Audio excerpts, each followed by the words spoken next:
ನಮಸ್ಕಾರ ಸ್ನೇಹಿತರೆ find it G K series ಏನು ಮಾಡಿದ್ವಿ ಅದು ಕಂಟಿನ್ಯೂ ಮಾಡ್ಕೋಣ. ಅಪ್ಕಮಿಂಗ್ ಈಗ ನಿಮಗೆ KE KRTCದು ಎಕ್ಸಾಮ್ಸ್ ಇದೆ ನೆಕ್ಸ್ಟ್ ಮಂತು. ಸೊ ಹಾಗಾಗಿ ಬೇರೆ ಬೇರೆ ಎಕ್ಸಾಮ್ಸ್ಗಳು ನಿಮಗೆ ಹೆಲ್ಪ್ ಆಗುತ್ತೆ. KE ಆಗಲಿ KPSC ಆಗಲಿ ಚೆನ್ನಾಗಿದೆ ಕ್ವಶನ್ಸ್ಗಳು. ಭಾರತದ ಸಂವಿಧಾನ ತಗೊಂಡಿದ್ದೀನಿ. ನಾವು ಮಾಡಿರ್ತಕ್ಕಂಥ ಎಲ್ಲ ಪ್ರೀವಿಯಸ್ ವಿಡಿಯೋಗಳು GK ಸರಣಿಗಳು ಅಂತ ಏನಿದೆ KE ಅದು ಅಲ್ಲಿ ನೀವು ನೋಡ್ಬೋದು. ಅಲ್ಲಿ current affair with static portions cover ಮಾಡಿದ್ದೀವಿ. ಎಲ್ಲ ಸಬ್ಜೆಕ್ಟ್ಸ್ಗಳು ಸಿಗುತ್ತೆ.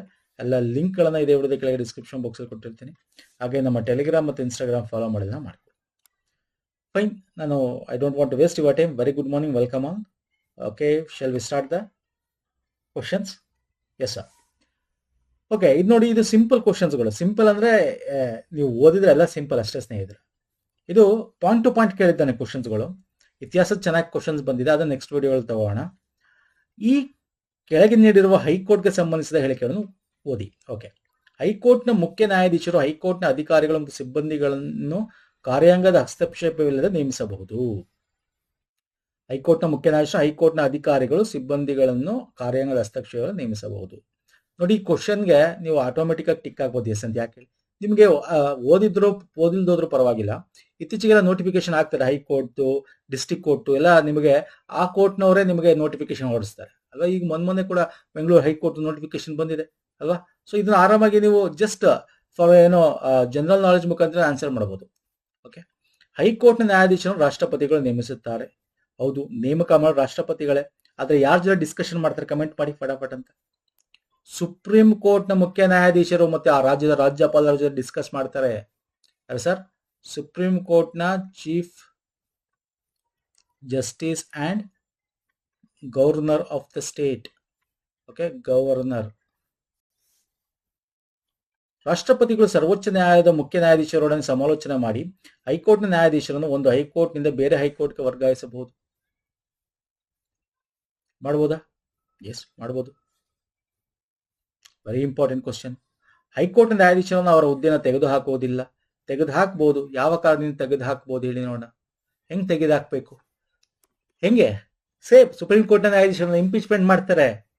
So option D wrong. So ABC is the right answer. C, ಇದು ಯಾವ ಆರ್ಟಿಕಲ್ ಬರುತ್ತೆ ಹೇಳ್ತೀರಾ? ಯಾವ ವಿಧಿಯಲ್ಲಿ ಬರುತ್ತೆ ಹೈಕೋರ್ಟ್ ಬಗ್ಗೆ? ನಾವು ಕಂಪ್ಲೀಟ್ ಸಂವಿಧಾನದ ವಿಡಿಯೋ ನೋಡೋದಕ್ಕೆ ಗೊತ್ತಿರುತ್ತೆ. 215 ಆರ್ಟಿಕಲ್ ಹೇಳುತ್ತೆ, ಉಚ್ಚ ನ್ಯಾಯಾಲಯ ಓರ್ವ ಮುಖ್ಯ ನ್ಯಾಯಾಧೀಶ, ರಾಷ್ಟ್ರಪತಿಗಳು ಕಾಲಕ್ಕೆ ನಿರ್ಧರಿಸುವ ಇತರ ನ್ಯಾಯಾಧೀಶರು ಒಳಗೊಂಡಿರ್ತಾರೆ. 217 ಆರ್ಟಿಕಲ್ ಹೇಳುತ್ತೆ, ಉಚ್ಚ ನ್ಯಾಯಾಲಯದ ಮುಖ್ಯ ನ್ಯಾಯಾಧೀಶರು, ರಾಷ್ಟ್ರಪತಿಗಳು, ಸರ್ವೋಚ್ಚ ನ್ಯಾಯಾಧೀಶರು ಮತ್ತು ರಾಜ್ಯಪಾಲರು ಸಮಾಲೋಚನೆ ನೇಮಕ ಮಾಡಬೇಕು. ಮತ್ತೆ ಉಚ್ಚ ನ್ಯಾಯಾಲಯದ ನ್ಯಾಯಾಧೀಶರ ದುರ್ವರ್ತನೆ ಅಥವಾ ಅಸಮರ್ಥತೆ ಕಾರಣ ಆಧಾರದ ಮೇಲೆ ಸಂಸತ್ತಿನ ಪ್ರತಿಯೊಂದು ಸದನದಲ್ಲೂ 3/2 ಅಥವಾ 2/3 ಬಹುಮತದಿಂದ ಪದಚ್ಯುತ ಮಾಡಬಹುದು. ಸೇಮ್ ಸುಪ್ರೀಂ ಕೋರ್ಟ್ ನಾವು ಏನ್ ಮಾಡ್ತೀವಿ, ಪದಚ್ಯುತ ಹೆಂಗೆ ಪ್ರೊಸೀಜ್ ಮಾಡ್ತೀವಿ ಅದೇ ರೀತಿ. ಅಂಡ್ ರಾಷ್ಟ್ರಪತಿಗಳು ಸರ್ವೋಚ್ಚ ನ್ಯಾಯಾಲಯದ ಮುಖ್ಯ ನ್ಯಾಯಾಧೀಶರನ್ನು ಸಮಾಲೋಚಿಸಿ ಭಾರತ ಯಾವುದೇ ನ್ಯಾಯಾಲಯಕ್ಕೆ ಉಚ್ಚ ನ್ಯಾಯಾಧೀಶರನ್ನು ವರ್ಗಾಯಿಸಬಹುದು. Article 222. This are all very important ಸ್ನೇಹಿತರೆ. ಅರ್ಥ ಆಗ್ತಿದೆಯಲ್ಲ? So option D is wrong. Fine, ಶಲ್ಯಮೋಟು. ಹಂಗೆ ಹೈಕೋರ್ಟ್ ತರ ಸುಪ್ರೀಂ ಕೋರ್ಟ್ ಓದ್ಕೊಳ್ಳಿ. ನೆಕ್ಸ್ಟ್, ಹೈದರಾಬಾದ್ ಕರ್ನಾಟಕವನ್ನು ಕಲ್ಯಾಣ ಕರ್ನಾಟಕ 2019ರಲ್ಲಿ ಅಧಿಕೃತವಾಗಿ ಪುನರ್ನಾಮಕರಣ ಮಾಡಲಾಯಿತು. ಎಷ್ಟು ಚೆನ್ನಾಗಿ ಕೇಳಿದಾನೆ ನೋಡಿ. ಇವೆಲ್ಲ ನಾವು ಆಕ್ಚುಲಿ ಬೇರೆ ಬೇರೆ ಎಕ್ಸಾಮ್ಸ್ಗೆ ಲಾಸ್ಟ್ ಇಯರ್ ಮಾಡಿದೀವಿ. ಹೈದರಾಬಾದ್ ಕರ್ನಾಟಕದ ಬಗ್ಗೆ, ರಿಸರ್ವೇಷನ್ಸ್ ಬಗ್ಗೆ ಎಲ್ಲಾನು ಕೂಡ. ಕಲ್ಯಾಣ ಕರ್ನಾಟಕವು ಬಾಗಲಕೋಟೆ ಮತ್ತು ವಿಜಯಪುರ. ಬಾಗಲಕೋಟೆ ಬರುತ್ತಾ? ಎಸ್, ಹೇಳ್ತೀರಾ? ಕಲ್ಯಾಣ ಕರ್ನಾಟಕವು ಸ್ವತಂತ್ರ ಪೂರ್ವದಲ್ಲಿ ಹೈದರಾಬಾದ್ ರಾಜ್ಯದ ಮೊದಲು ಎಷ್ಟು 6 ಸ್ಟೇಟ್ ಇತ್ತು, ಇವಾಗ ಅದು 7 ಆಗಿದೆ. ಯಾಕೆ? ಬಳ್ಳಾರಿ ಅಂಡ್ ವಿಜಯನಗರ ಡಿವೈಡ್ ಆಯ್ತಲ್ವಾ ಸರ್? ಯಾವ್ದು ಅದು 7 ರಾಜ್ಯ ಸರ್ ಡಿಸ್ಟ್ರಿಕ್ಟ್ಸ್ಗಳು ಹೇಳಿ ನೋಡೋಣ. ಕಲ್ಯಾಣ ಕರ್ನಾಟಕ ಸ್ವತಂತ್ರ ಪೂರ್ವದಲ್ಲಿ ಹೈದರಾಬಾದ್ ರಾಜ್ಯದ ಭಾಗವಾಗಿದ್ದು ಬ್ರಿಟಿಷರಿಂದ ಆಡಲ್ಪಡ್ತಿತ್ತು. ಇದಕ್ಕೆ ತುಂಬಾ ಜನ ಎಸ್ ಅಂತ ಆಗ್ತೀರಾ. ನಾವು ಮಾಡಿದೀವಿ ಕರ್ನಾಟಕದ್ದು, ನಮ್ಮ ಪ್ಲೇಲಿಸ್ಟ್ ಅಲ್ಲಿ ಸಿಗುತ್ತೆ, ಅಲ್ಲಿ ಹೋದ್ರೆ ಗೊತ್ತಾಗುತ್ತೆ ನಿಮಗೆ. This is wrong. Before independence ಹೆಂಗಿತ್ತು ಕರ್ನಾಟಕ ಅಂತ ಗೊತ್ತಿರ್ಬೇಕು, ಮ್ಯಾಪ್ ತಿಳ್ಕೊಬೇಕು ಸ್ನೇಹಿತರೆ. ಓಕೆ, ಯಾಕಂದ್ರೆ ಕಲ್ಯಾಣ ಕರ್ನಾಟಕ ಅಂದ ತಕ್ಷಣ ನಿಮ್ಗೆ ಇಲ್ಲಿ ಬಳ್ಳಾರಿನೂ ಬರುತ್ತೆ. Ballari was not under the Hyderabad, Ballari was under the Madras ಪ್ರಾಂತ್ಯ. ಗೊತ್ತಿರ್ಬೇಕು. ಈಗ ನಮ್ ಕೆನರಾ ಡಿಸ್ಟ್ರಿಕ್ಟ್ ಅಂತ ಏನ್ ಕರಿತೀವಿ, ನಮ್ಗೆ ಈಗ ಉಡುಪಿ, ಉತ್ತರ ಕನ್ನಡ, ಇವೆಲ್ಲ ಎಲ್ಲಿ ಯಾವುದು? It was not under the Mysore ಪ್ರಾಂತ್ಯದಲ್ಲಿಲ್ಲ, ಅದು ಕೂಡ ಮದ್ರಾಸ್ ಪ್ರಾಂತ್ಯದಲ್ಲಿತ್ತು ಬಿಫೋರ್ ಇಂಡಿಪೆಂಡೆನ್ಸ್ 1947. Very important. ತೋರಿಸ್ತೀನಿ, ಮ್ಯಾಪ್ ತೋರಿಸ್ತೀನಿ. ಕರ್ನಾಟಕದ ಕೇಂದ್ರೀಯ ವಿಶ್ವವಿದ್ಯಾನಿಲಯವು ಕಲ್ಯಾಣ ಕರ್ನಾಟಕ ಸ್ಥಾಪಿಸಲ್ಪಟ್ಟಿದೆ. Yes, this is correct. ಎಲ್ಲಿ ಸರ್? ಗುಲ್ಬರ್ಗ, ಅಥವಾ ನಾವು ಇವಾಗ ಕಲಬುರಗಿ ಅಂತ ಕರೀಬಹುದು. ಕಲಬುರಗಿ. ಸೊ ಎ ಮತ್ತೆ ಡಿ ಸರಿಯಾಗಿದೆ. ಆಪ್ಷನ್ ಬಿ ತಪ್ಪು, ಯಾಕಂದ್ರೆ ಬಾಗಲಕೋಟೆ ಅಲ್ಲ. ಯಾವುದು ಸರ್? ಯಾವ ಕಲ್ಯಾಣ ಕರ್ನಾಟಕ ಬಂತು? 2013 ಅವಾಗಿನ ರೈಲ್ವೆ ಸಚಿವರಾದ ಶ್ರೀ ಮಲ್ಲಿಕಾರ್ಜುನ್ ಖರ್ಗೆ ಅವರು ಅವಾಗ UPA ಗೌರ್ಮೆಂಟ್ ಇತ್ತು. ಇಲ್ಲಿ ಕಾಂಗ್ರೆಸ್ ಗೌರ್ಮೆಂಟ್ ಇತ್ತು 2013 371J.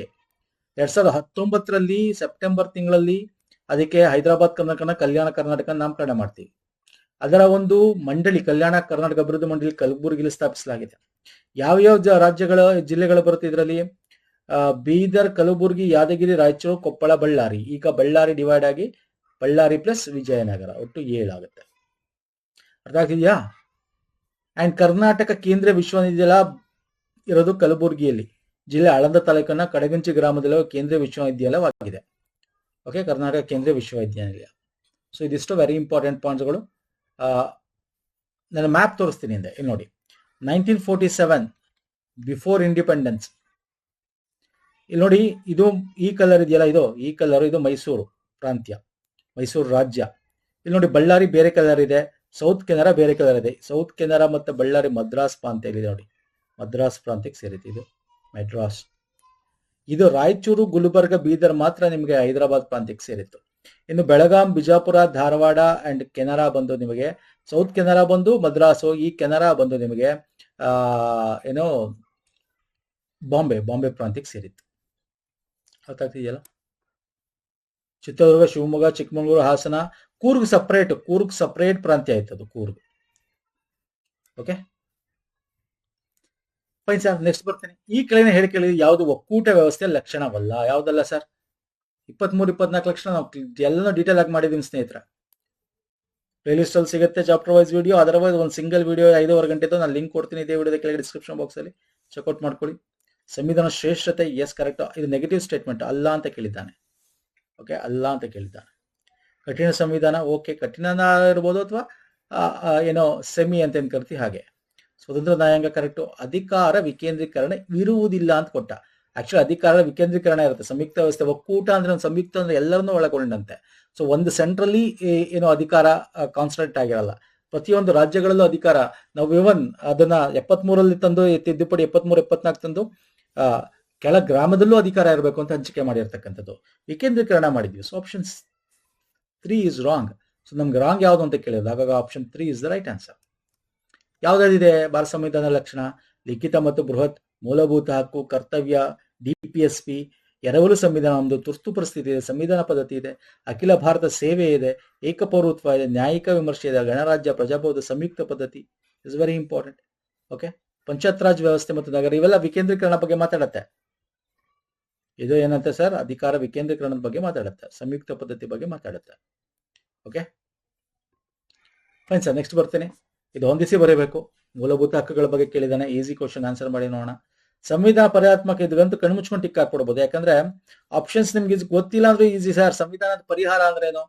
ರಿಟ್ ಸಲ್ಲಿಸ್ತಕ್ಕಂಥದ್ದು. ಸುಪ್ರೀಂ ಕೋರ್ಟ್ಗೆ ರಿಟ್ ಇದೆ, 32ನೇ ವಿಧಿ ಇದೆ. ಕಣ್ಮುಚ್ಕೊಂಡು ಟಿಕ್, ಹೇಗೆ ಟು ಇದೊಂದೇ ಆಪ್ಷನ್ ಇರೋದು ನೋಡಿ, ಎಷ್ಟು ಈಸಿ ಇದೆ, ಆಪ್ಷನ್ಸ್ ಈಸಿ ಇದೆ ಅಲ್ಲ ಸರ್. ಧಾರ್ಮಿಕ ಸ್ವತಂತ್ರದ ಹಕ್ಕು ಎಲ್ಲಿ ಬರುತ್ತೆ? 25-28. ಶೋಷಣೆ ವಿರುದ್ಧ ಹಕ್ಕು ಎಲ್ಲಿ ಬರುತ್ತೆ? 23-24. ಸಮಾನತೆ ಹಕ್ಕು 14-18 ಅಲ್ವಾ ಸರ್? ಸಮಾನತೆ ಹಕ್ಕು 14, ಸ್ವತಂತ್ರದ ಹಕ್ಕು 13-22, ಶೋಷಣೆ ವಿರುದ್ಧ ಹಕ್ಕು 23-24, ಧಾರ್ಮಿಕ ಸ್ವಾತಂತ್ರ್ಯದ ಹಕ್ಕು 25-28, ಸಾಂಸ್ಕೃತಿಕ ಮತ್ತು ಶೈಕ್ಷಣಿಕ ಹಕ್ಕು. ಇದರಲ್ಲಿ ನಿಮಗೆ ಅಲ್ಪಸಂಖ್ಯಾತಕ್ಕೆ ಸಂಬಂಧಪಟ್ಟಂತೆ ಇಲ್ಲಿ ನಮ್ಮ ಸಾಂಸ್ಕೃತಿಕ ಶೈಕ್ಷಣಿಕ ಹಕ್ಕು ಬೇರೆ ಇರುತ್ತೆ, ದಯವಿಟ್ಟು ನೋಡ್ಕೋಬೇಕು ಇದನ್ನ. ಧಾರ್ಮಿಕ ಸ್ವಾತಂತ್ರ್ಯದ ಹಕ್ಕು ಬೇರೆ, ಇದನ್ನ ಕ್ಲೀನ್ ಆಗಿ ಓದ್ಕೋಬೇಕು. ನಾನು ಇದನ್ನ ವಿಡಿಯೋ ಮಾಡ್ಬೇಕಾದ್ರೂ ಕೂಡ ಥಿಯರಿ ಕ್ಲಾಸಲ್ಲಿ ಹೇಳಿದ್ದೀನಿ.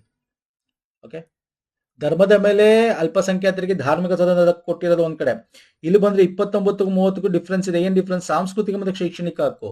ಇಲ್ಲಿ ಸಾಂಸ್ಕೃತಿಕವಾಗಿ ಹಿಂದೂಗಳಲ್ಲೂ ಸಾಂಸ್ಕೃತಿಕ ಅಲ್ಪಸಂಖ್ಯಾತ ಇರುತ್ತಲ್ಲ, ಅವರು ಕೂಡ ಅಲ್ಲಿ ಸಾಂಸ್ಕೃತಿಕ ಅಲ್ಪಸಂಖ್ಯಾತ ಅಂತ ಕರೀತಾರೆ. ಸೊ ಇವೆಲ್ಲ ವೆರಿ ಇಂಪಾರ್ಟೆಂಟ್ ಪಾಯಿಂಟ್ಸ್ಗಳು. ಚೆನ್ನಾಗಿದೆ, ನೀವು ಈ ಕ್ಲೀನ್ ಆಗಿ ಪ್ರತಿಯೊಂದು ಲೈನು ವರ್ಡ್ಸ್ ಅರ್ಥ ಮಾಡ್ಕೊಂಡು ಹೋಗ್ಬಿಟ್ರೆ ಇದಷ್ಟು ಈಸಿ ಸಬ್ಜೆಕ್ಟ್ ಯಾವುದು ಇಲ್ಲ. ಫೈನ್, ನೆಕ್ಸ್ಟ್ ಬರ್ತೇನೆ. ಇದೊಂದು ಕರೆಂಟ್ ಅಫೇರ್ ತರ ಕೇಳಿದ್ದ, ಇದು ಕೂಡ ಈಸಿ ಕ್ವಶನ್ ಇತ್ತು. ರೀಸನ್ ಮತ್ತೆ ಅಸರ್ಷನ್ ಕೊಟ್ಟಿದ್ದಾನೆ ಇಲ್ಲಿ. ರೀಸನ್ ಅಂಡ್ ಅಸರ್ಷನ್ ಬಗ್ಗೆ ನೋಡಿದರೆ, ಅಸರ್ಷನ್ ಅಲ್ಲಿ ನಿಮಗೆ ಪ್ರತಿಪಾದನೆ ಭಾರತ ವಿಶ್ವಸಂಸ್ಥೆ ಭದ್ರತಾ ಮಂಡಳಿಯ ಶಾಶ್ವತತ್ವವನ್ನು ಬಯಸುತ್ತಿದೆ. ಹೌದು ಅಲ್ವಾ ಸರ್? ಹೌದು, ಬಯಸ್ತಿದೆ. ಯಾವ್ದಾದ್ರು ಜೊತೆಗೆ ಇನ್ಯಾವ್ದಾದ್ರು ಬಯಸ್ತಿದೆ ಹೇಳಿ ನೋಡೋಣ, ಹೇಳ್ತೀರಾ? ಕೆನಡಾ ಆಗಿರ್ಬೋದು, ಯಾವ್ದಾದ್ರು ಬಯಸ್ತಿದೆ? ಬ್ರೆಜಿಲ್ ಆಗಿರ್ಬೋದು. ಕಾರಣ ಭಾರತ ಒಂದು ಪರಮಾಣು ಶಕ್ತಿ ಹೊಂದಿದ ರಾಷ್ಟ್ರ. ಹೌದು, ಇದು ಕರೆಕ್ಟು. ಬಟ್ ಇದಕ್ಕೆ ಕಾರಣ ಆಗಕ್ಕೆ ಸಾಧ್ಯ ಇಲ್ಲ. ನಮ್ಮ ಹತ್ರ ಪರಮಾಣು ಇದೆ ಅಂತ ಕೇಳ್ತಾ ಇಲ್ಲ ನಾವು, ಅಲ್ವಾ? ಸೊ ಅದು ಕಾರಣ ಆಗಕ್ಕೆ ಸಾಧ್ಯ ಇಲ್ಲ. But individually this statement is correct. A ಮತ್ತು ಆರ್ ಎರಡೂ ಸರಿ, ಆದ್ರೆ ಎಗೆ ಆರ್ ಸರಿಯಾದ ವಿವರಣೆ ಅಲ್ಲ. Is the right answer, option C. Next ಬರ್ತೇನೆ. ನ್ಯಾಷನಲ್ ಹ್ಯೂಮನ್ ರೈಟ್ಸ್ ಕಮಿಷನ್ ಬಗ್ಗೆ ಈ ಪ್ರಶ್ನೆ ಇದೆ. Very important question once again. ಇದೇ ಅಧ್ಯಕ್ಷರು ಭಾರತ ಸರ್ವೋಚ್ಚ ನ್ಯಾಯಾಲಯದ ಮುಖ್ಯ ನಿವೃತ್ತ ನ್ಯಾಯಾಧೀಶರಾಗಿರಬೇಕು ಅಥವಾ ಹೈಕೋರ್ಟ್ ನಿವೃತ್ತ ಮುಖ್ಯ ನ್ಯಾಯಾಧೀಶರಾಗಿರಬೇಕು. ಕರೆಕ್ಟಾ ಇದು? ಯಾವ ಆಯ್ಕೆ ಸರಿ ಅಂದ್ರೆ ಮೂರು ಆಪ್ಷನ್ ತಪ್ಪಿದೆ. ಅದ್ರಲ್ಲಿ ಒಂದ್ಸರಿ ಅಧ್ಯಕ್ಷರನ್ನು ರಾಷ್ಟ್ರಪತಿಗಳು ಪ್ರಧಾನಿ ಮತ್ತು ಅವರ ಮಂತ್ರಿಮಂಡಲ ಶಿಫಾರಸಿನಿಂದ ನೇಮಿಸುತ್ತಾರೆ. ಕರೆಕ್ಟ್ ಇದೆಯಾ ಇದು? ಇದು ಮಾನವ ಹಕ್ಕುಗಳ ರಕ್ಷಣೆಗೆ ಸಂವಿಧಾನ ತಿದ್ದುಪಡಿ ಮಾಡಬಹುದು. ಇದು ಮಾನವ ಹಕ್ಕುಗಳಿಗೆ ಸಂಬಂಧಿಸಿದ ಸಂಶೋಧನೆ ಪ್ರೋತ್ಸಾಹಿಸುತ್ತದೆ.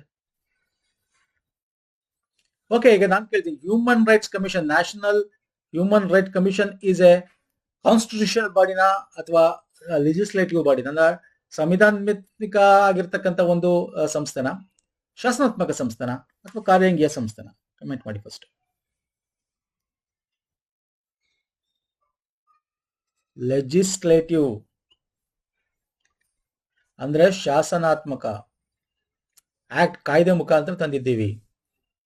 ಇದು ಅಧ್ಯಕ್ಷರು ಮತ್ತು ಭಾರತೀಯ ಸರ್ವೋಚ್ಚ ನ್ಯಾಯಾಲಯದ ಮುಖ್ಯ. This is wrong answer. ಯಾಕಂದ್ರೆ ಹೈಕೋರ್ಟ್ ಅಂತ ಕೇಳಿದ್ರೆ ಹೈಕೋರ್ಟ್ ಅಲ್ಲ ಸರ್, ಸುಪ್ರೀಂ ಕೋರ್ಟ್. ಅದು ಸ್ಟೇಟ್ ಗಳಿದ್ರೆ ಹೈಕೋರ್ಟ್ ಬರುತ್ತೆ. State human rights commission high court ಮುಖ್ಯ ನ್ಯಾಯಾಧೀಶ ಅಥವಾ ಇತರ ನ್ಯಾಯಾಧೀಶ. ಇಲ್ಲಿ ನ್ಯಾಷನಲ್ ಅಂದಾಗ ಸರ್ವೋಚ್ಚ ನ್ಯಾಯಾಲಯದ ಮುಖ್ಯ ನ್ಯಾಯಾಧೀಶ ಅಥವಾ ಇತರ ನ್ಯಾಯಾಧೀಶ ಅಂತ. ಸೊ ಹಂಗಾಗಿ ದಿಸ್ ಇಸ್ ರಾಂಗ್ ಆನ್ಸರ್. ಅಧ್ಯಕ್ಷರು ರಾಷ್ಟ್ರಪತಿಗಳು, ಪ್ರಧಾನಿ ಮತ್ತು ಮಂತ್ರಿಮಂಡಲ. ಮಂತ್ರಿಮಂಡಲ ಅಲ್ಲ, ಮಂತ್ರಿಮಂಡಲದ ಒಬ್ಬ ಇರ್ತಾರೆ, ಗೃಹ ಸಚಿವರು ಇರ್ತಾರೆ. ಅವ್ರು ಬಿಟ್ಟು ವಿರೋಧ ಪಕ್ಷದ ನಾಯಕರು, ಯಾವುದು ಮೇಲ್ಮನೆ ಕೆಳಮನೆ ಎರಡೂ ವಿರೋಧ ಪಕ್ಷದ ನಾಯಕರು ಇರಬೇಕು. ಓಕೆ, ಒಂದು PM plus home minister plus Lok Sabha and Rajya Sabha opposition leader ಅಲ್ವಾ? ಹಾಗಾಗಿ ಇದು ತಪ್ಪಾಯ್ತು. ಇದು ಮಾನವ ಹಕ್ಕುಗಳ ರಕ್ಷಣಾ ಸಂವಿಧಾನ ತಿದ್ದುಪಡಿ ಮಾಡಬಹುದು, ಸಾಧ್ಯ ಇಲ್ಲ. ಅಂದ್ರೆ ಮಾನವ ಹಕ್ಕುಗಳಿಗೆ ಅಂತ ಇದನ್ನು ತಿದ್ದುಪಡಿ ಮಾಡ್ತಂದಿಲ್ವಲ್ಲ, this is wrong. So option 4 is right answer. ಇದು ಮಾನವ ಹಕ್ಕುಗಳಿಗೆ ಸಂಬಂಧಿಸಿದ ಸಂಶೋಧನೆ ಪ್ರೋತ್ಸಾಹಿಸುತ್ತೆ ಅಲ್ಲ ಸರ್? ಏನ್ ಹೇಳುತ್ತೆ ಹ್ಯೂಮನ್ ರೈಟ್ಸ್ ಕಮಿಷನ್? ಅದರ ಅಧಿಕಾರಾವಧಿ ಎಷ್ಟು ಜನ ಇರ್ತಾರೆ, ಮತ್ತೆ 2019 ರಿವೈಸ್ ಮಾಡ್ತಾರೆ. ಅದರಲ್ಲಿ ಒಬ್ಬ ಮಹಿಳೆ ಇರಬೇಕು ಅಂತ ಕೂಡ ಸೇರಿಸ್ತಾರೆ. ಇವೆಲ್ಲ ಅಮೆಂಡ್ ಮಾಡಿ 2019 ತುಂಬಾ. ನಿಮ್ಮ ಹತ್ರ ಒಬ್ಬರ ಹಳೆ ಬುಕ್ ಇದ್ರೆ ಅಪ್ಡೇಟ್ ಮಾಡ್ಕೋಬೇಕು. ಈಗೆಲ್ಲ ಅಪ್ಡೇಟ್ ಆಗಿರುತ್ತೆ, ಹೇಳ್ತಾ ಇದ್ದೀನಿ ನಾನು ಅಷ್ಟೇ. ಓಕೆ, ಇನ್ನು ಇತರ ಸದಸ್ಯರಲ್ಲಿ ಅವಾಗ ಏನಾಗುತ್ತೆ, SC ಕಮಿಟಿ ಮತ್ತೆ ST ಕಮಿಟಿ, OBC ಕಮಿಟಿ, ಮಕ್ಕಳು ಮತ್ತೆ ವಿಕಲಚೇತನರು ಮತ್ತೆ ರಾಷ್ಟ್ರೀಯ ಮಹಿಳಾ ಆಯೋಗದ ಅಧ್ಯಕ್ಷರು ಇದರ ಸದಸ್ಯರಾಗಿರ್ತಾರೆ. ಓಕೆ, ಇವರ ಅಧಿಕಾರಾವಧಿ 3 or 70 which ever is earlier. So this is very important. ನೋಡ್ಕೊಳ್ಳಿ ಸ್ನೇಹಿತರ, ವೆರಿ ಇಂಪಾರ್ಟೆಂಟ್. ಸ್ಟೇಟ್ ಕೂಡ ಹಾಗೆ.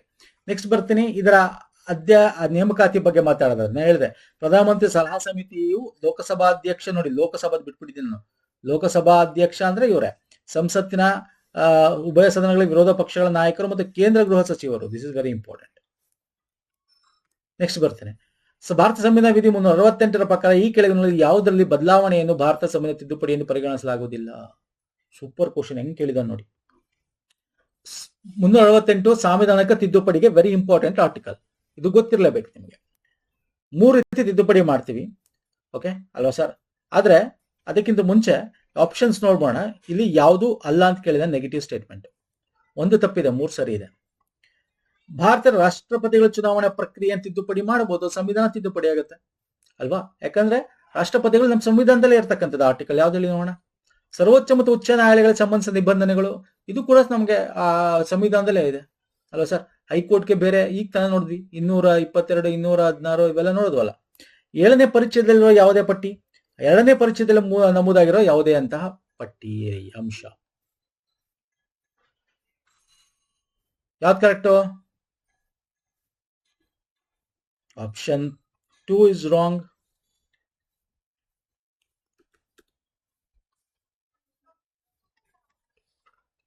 ಯಾಕೆ ರಾಂಗ್? ಸಿ, 7ನೇ ಪಟ್ಟಿ ಏನ್ ಹೇಳುತ್ತೆ ಗೊತ್ತಿರಬೇಕು ನಿಮ್ಗೆ. 7th ಶೆಡ್ಯೂಲ್ 2 ಏನ್ ಹೇಳುತ್ತೆ ಅದು ಗೊತ್ತಿರಬೇಕು. ಇದಂತೂ ತಪ್ಪು. ಅಂದ್ರೆ ಇದು ಕರೆಕ್ಟ್ ಇದೆ, ತಪ್ಪಾಗಕ್ಕೆ ಸಾಧ್ಯ ಇಲ್ಲ. 7ನೇ ನಿಮ್ಗೆ ಕನ್ಫ್ಯೂಸ್ ಆಗೋದು 7 or 2 ಅಂತ. 2 ಇಸ್ ರಾಂಗ್. ಒಂದು 2ರಿಂದ 4 ವಿಧಿಗಳು ನಿಮ್ಗೆ ಗೊತ್ತಿರೋ 2 to 4 ಆರ್ಟಿಕಲ್ಸ್ ಇದೆಯಲ್ಲ, ಇದಕ್ಕೆ ಸಂವಿಧಾನಿಕ ತಿದ್ದುಪಡಿ ಅಂತ ಹೇಳಕ್ಕಾಗಲ್ಲ. ಯಾಕೆಂದ್ರೆ ಮತ್ತೆ ಇನ್ನೊಂದು ಸೆಕೆಂಡ್ ಶೆಡ್ಯೂಲ್ ಏನ್ ಹೇಳುತ್ತೆ, ರಾಷ್ಟ್ರಾಧ್ಯಕ್ಷ, ರಾಜ್ಯಪಾಲ, ಲೋಕಸಭಾ ಅಧ್ಯಕ್ಷ, ವಿಧಾನಸಭಾ ಪರಿಷತ್, ಉಪಾಧ್ಯಕ್ಷ, ಸಂಬಂಧಿಸಿದ ಉಪಬಂಧಗಳು. ಅಂದ್ರೆ ಇಲ್ಲಿ ಸ್ಯಾಲರೀಸ್, ಪರ್ಕ್ಸ್, ಹೈಕ್ಸ್ ಎಲ್ಲ ಇರುತ್ತೆ. ಸೊ ಅದನ್ನ ಸಂವಿಧಾನ ತಿದ್ದುಪಡಿ ಅಂತ ಹೇಳಲ್ಲ, ಅದು ಕಾಲಕ್ಕೆ ಆಗ್ತಾ ಇರತ್ತೆ. ನಿಮಗೆ ಏನು ಸಂಸತ್ತಲ್ಲಿ ಸಂಸತ್ತಿನ ಒಂದು ಇದು ನಡೀತಾ ಇರುತ್ತಲ್ಲ, ಅವಾಗ ಮಾಡ್ತಾ ಇರ್ತಾರೆ.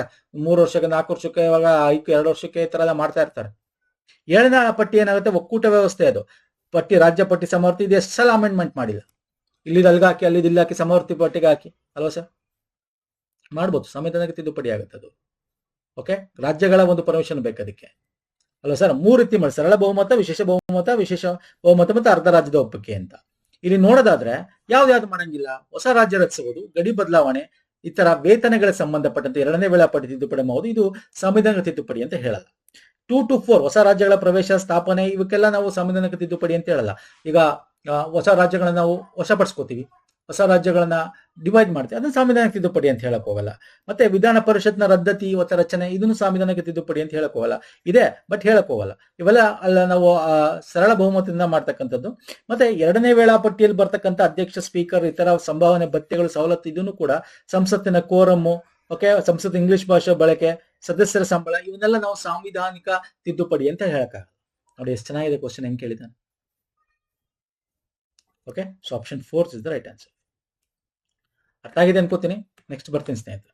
ಈ ಕೆಳಗಿನ ಯಾವ ಅವಧಿಯಲ್ಲಿ ಕೇಂದ್ರ ಸರ್ಕಾರವು ಸಮ್ಮಿಶ್ರ ಸರ್ಕಾರವಾಗಿತ್ತು? ಯಾವಾಗ ಸರ್ ಫಸ್ಟ್ ಸಮ್ಮಿಶ್ರ ಸರ್ಕಾರ ಬರೋದು? ಜನತಾ.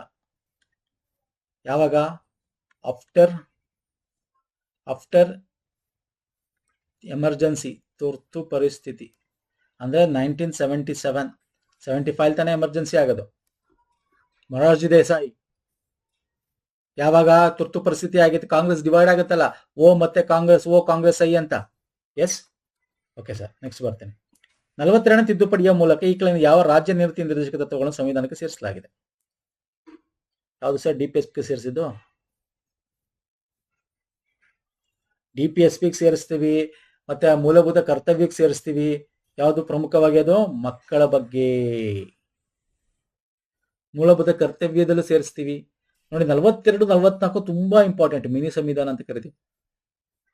ಇಲ್ಲಿ ಲಿಸ್ಟ್ ಕೊಟ್ಟಿದ್ದೀನಿ. 42ನೇದು ಸಮಾಜವಾದಿ, ಜಾತ್ಯತೀತ, ಅಖಂಡತೆ ಎಂಬ ಪದಗಳಿಗೆ ಪ್ರಸ್ತಾವನೆಗೆ ಸೇರಿಸಲಾಗಿರೋದಾಗಿರ್ಬೋದು. ಮುಖ್ಯವಾದ ಹೇಳ್ತಾ ಹೋಗ್ತೀನಿ. ರಾಜನೀತಿ ತತ್ವಗಳಿಗೆ ಈಗ ನಾವು ಅಮೆಂಡ್ಮೆಂಟ್ ಮಾಡಿರೋದಾಗಿರ್ಬೋದು. ಓಕೆ,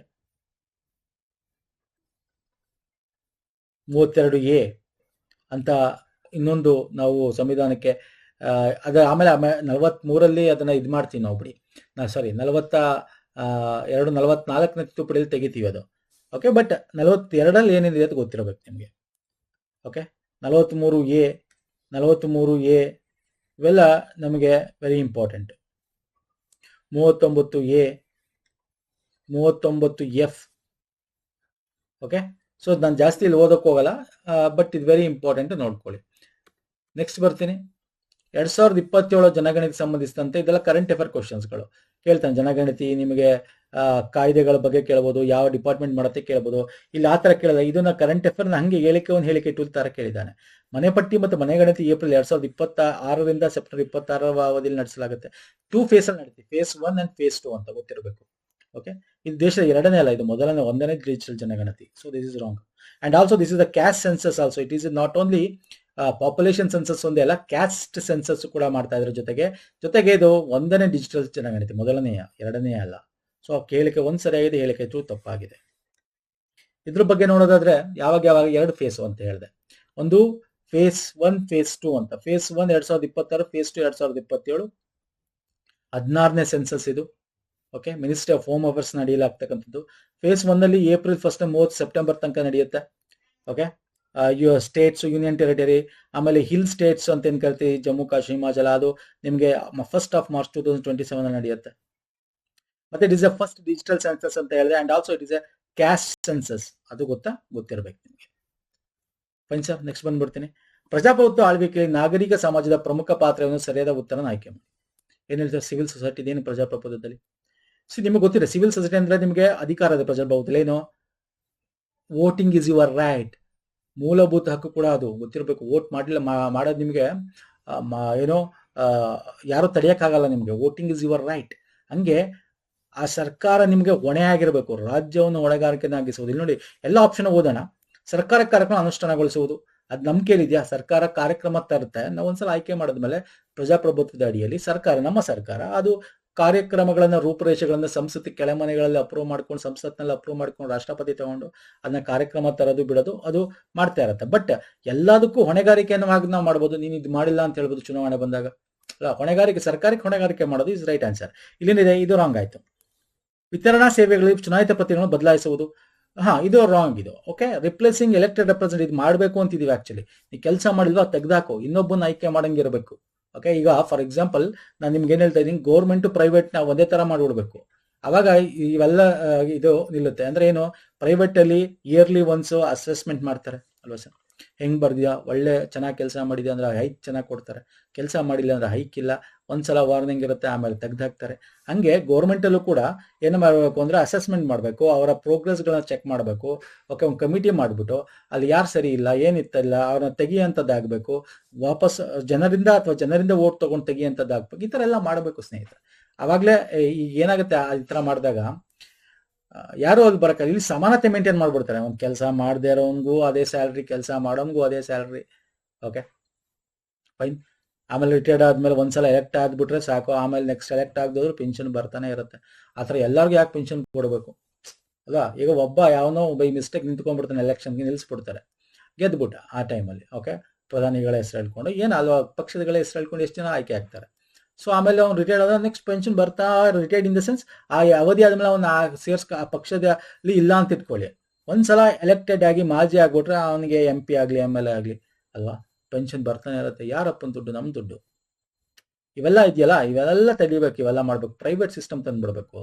ಅವಾಗ ನೋಡಿ ಮಜಾ ಬರುತ್ತೆ. ಓಕೆ, ಫೀಸ್ ಒಂದು ಸ್ಟ್ರಕ್ಚರ್ ಮಾಡ್ಬೇಕು. ಏನೋ ಸ್ಯಾಲ್ರಿ ಸ್ಟ್ರಕ್ಚರ್ ಮಾಡಬೇಕು.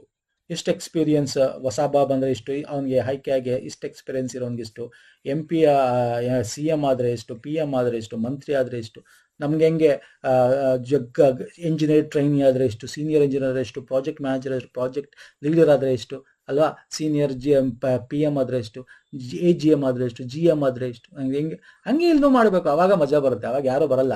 ಆವಾಗ ಎಲ್ಲ ನಿಮ್ಮ ಒಂದು ಮಂತ್ಲಿ ಪ್ರೋಗ್ರೆಸ್ ರಿಪೋರ್ಟ್ ಕೊಡು, ನಮ್ಮ ವೀಕ್ಲಿ ಪ್ರೋಗ್ರೆಸ್ ರಿಪೋರ್ಟ್ ಕೊಡು ಹಿಂಗೆಲ್ಲ ಮಾಡಬೇಕು. ಅವಾಗಲೇ ಇವೆಲ್ಲ ಏನಾಗುತ್ತೆ, ಒಂದು ದೇಶ ಅಂತಕ್ಕಂಥದ್ದು ಉದ್ಧಾರ ಆಗ್ತಕ್ಕಂಥದ್ದು. Okay, shall we move to next question. ಅರ್ಥ ಆಗ್ತಿದೆಯಲ್ಲ? ಏನಿರಬೇಕು, ಹೊಣೆಗಾರಿಕೆಯನ್ನಾಗಿ ಹೆಚ್ಚಿಸುವುದರ ಮುಖಾಂತರ ಮತ್ತು ರಾಜಕೀಯ ಭಾಗವಹಿಸನ್ನು ಬೆಳೆಸುವ ಮೂಲಕ ಆವರ್ತನ ಚುನಾವಣೆ, ವೆರಿ ಇಂಪಾರ್ಟೆಂಟ್ ಸರ್.